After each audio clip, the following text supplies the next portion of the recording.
సభ అనుకుంటున్నా సార్. ఎందుకంటే నేను గెలిచిన తర్వాత ఫస్ట్ సభ మా ఏరియాలో ఇంత పెద్ద ఎత్తున నిర్వహించడం జరుగుతుంది.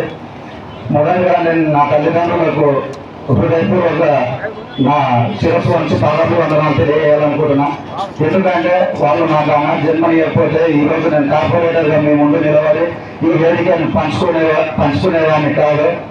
అలాగే బాబాసాహెబ్ అంబేద్కర్ గారు రిజర్వేషన్ల ప్రకారం రిజర్వేషన్లు ఇచ్చి మాకు దళితులు, బడుగులు, బలహీన వర్గాల కోసం వాళ్ళు ఎన్నో రాజ్యాంగబద్ధమైన రాజ్యాంగాన్ని రూపొందించి ఆ రూపకల్పనలో భాగంగా రిజర్వేషన్లో ఈరోజు నాకు ఈ స్థానం వచ్చింది. అందుకు వారిని మరొకసారి స్మరిస్తూ, అలాగే నేను ఎప్పుడు చెప్పలేదు సార్ మీకు, ఇది ఫస్ట్ టైం నా జనాల మధ్యలో, నా ప్రజల మధ్యలో, పత్రికా విలేకరుల మధ్యలో తెలియజేయాలనుకుంటున్నా. ఎందుకంటే మీరు ఎంతో విజయమైన వ్యక్తులు నేను దగ్గర నుంచి చూస్తున్నా గత 2 సంవత్సరాలుగా.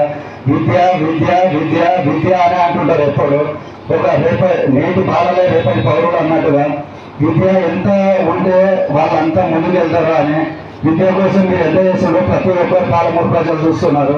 ప్రతి నెల విద్యానిధికి మీ సొంత నిధులతో ₹1,00,000 ఇవ్వడము, ఐఐటి కాలేజ్ కానీ, మెడికల్ కాలేజ్, లా కాలేజ్ కానీ, ఇలా ఎన్నో కొత్తవి మీరు తీసుకొని వస్తారు మామూలు అభివృద్ధికి. అలాగే నేను నా వాటిలో మీరు నన్ను చదువుకున్న వ్యక్తి, మంచిగా చదువుకున్న వ్యక్తి, ఈ సామాజిక వర్గంలో చదువుకున్న వాళ్ళు తక్కువ ఉంటారు. యువతను పైకి తీసుకురావాలి, చదువుకోవాలని. నాకంటే సీనియర్లు ఎంతమంది కాంగ్రెస్ పార్టీలో ఉన్నా, ఎంత పోటీ ఉన్నా ఖచ్చితంగా రమేష్ టికెట్ ఇవ్వాలి, గెలుస్తారు, యువత ముందరికి రావాలని టికెట్ ద్వారా నన్ను ఆశీర్వదించినందుకు గౌరవ ఎమ్మెల్యే గారికి, కాంగ్రెస్ పార్టీకి, అధిష్టానానికి నా కృతజ్ఞతలు తెలుపుకుంటున్నా. అలాగే మాకు ఎలాంటి టికెట్ ఇవ్వాలని మా వార్డు డివిజన్ ప్రజలు తెలియజేసి నాకు టికెట్ ఇచ్చినందుకు, 400 పైసలకు భారీ మెజార్టీ ఇచ్చినందుకు నా డివిజన్ ప్రజలకు కూడా నా హృదయపూర్వక నమస్కారాలు తెలియజేస్తున్నా. సార్, మీరు నా ముందుగా పెట్టుకున్న నమ్మకాన్ని నేను నిలబెట్టుకున్నానని అనుకుంటున్నా.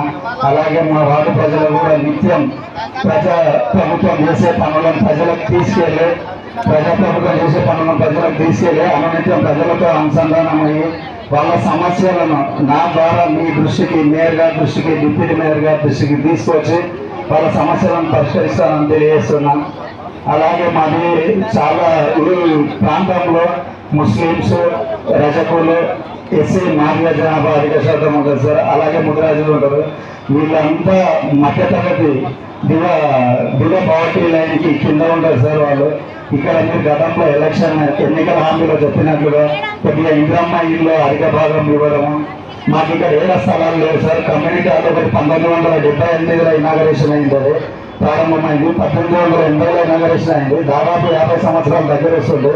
అది కొద్దిగా శిథిలావస్థకు వచ్చింది సార్. ఆ స్థానంలో కొత్త కమ్యూనిటీ హాల్ నిర్మించాలని ఈ వేదిక ద్వారా మీకు తెలియజేస్తున్నాం సార్. ఎందుకంటే అది మహిళా సంఘాలు కార్యక్రమాలు నిర్వహించుకోవడానికి, పల్స్ పోలియో చుక్కలు వేయడానికి, ఎలక్షన్ కుట్టు శిక్షణ కేంద్రాలుగా, ప్లస్ మా వార్డు సభలు నిర్వహించుకోవడానికి ఎన్నో రకాలుగా మాకు బహుళ ప్రయోజనాలను కలిగిస్తుంది. అది శిథిలావస్థ చేరుకున్నా సార్. అదొకసారి మళ్ళీ కొత్తగా నిర్మించాలని కోరుకుంటున్నాం. అలాగే ఈడ మాతోన ప్రభుత్వ ప్రాథమిక పాఠశాల ఉంది సార్. 5వ తరగతి వరకు ఉండేది. 132 మంది, గతంలో 80 మంది 70 మంది ఉండే సార్. మీరు అధికారంలో వచ్చిన తర్వాత 132 మంది సంఖ్య పెరిగింది. కాకపోతే తరగతి గదులు 2 ఉన్నాయి సార్. 5 క్లాసులు ఉన్నాయి, తరగతి గదులు 2 ఉన్నాయి. సో దాని ఇంకా 2 అదనపు తరగతి గదులు మరియు మౌలిక వసతులు, టాయిలెట్స్ పిల్లలు, బాలబాలికలకు అదొకటి వేదిక ద్వారా మీకు విజ్ఞప్తి చేస్తున్నాను సార్. అలాగే ఇక్కడ పోషమ్మ దేవాలయం ఉంది సార్ మా డివిజన్లో. ఈ పోషమ్మ దేవాలయం ఎంతో పురాతనమైనది. ఈ పోషమ్మ దేవాలయానికి డౌన్స్ కాలనీ, శివశక్తి నగర్, పాతపాలమూరు, మైత్రి నగర్, బాలాజీ నగర్, న్యూ బాలాజీ నగర్, భగీరథ కాలనీ నుంచి పెద్ద ఎత్తున భక్తులు భారీగా తరలి వస్తారు సార్. అది చాలా కాలం అయింది. దాంట్లో అంతరాలయము, గర్భగుడి కొత్త నిర్మించాలని, పక్కల స్థలం ఉందని దానికి సహకరించాలని కోరుతున్నాం.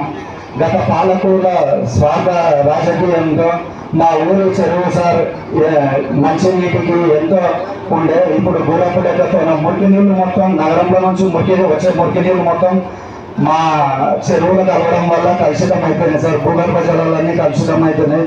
గూడపుడెక్కతో ఇదంతా ఇబ్బందిగా ఉంది సార్. అదొక చేయగలరని బాలాజీనగర్ కొత్తగా ఏర్పడిన న్యూ బాలాజీనగర్ కాలనీలో 200 గజాల భూమి కమిటీ సభ్యులు వార్డు సభ్యులు కొనుగోలు చేస్తున్నారు సార్. దాంట్లో ఒక కమ్యూనిటీ భవనాన్ని నిర్మించాలని సభా వేదిక తెలియజేస్తూ నాకు ఈ అవకాశం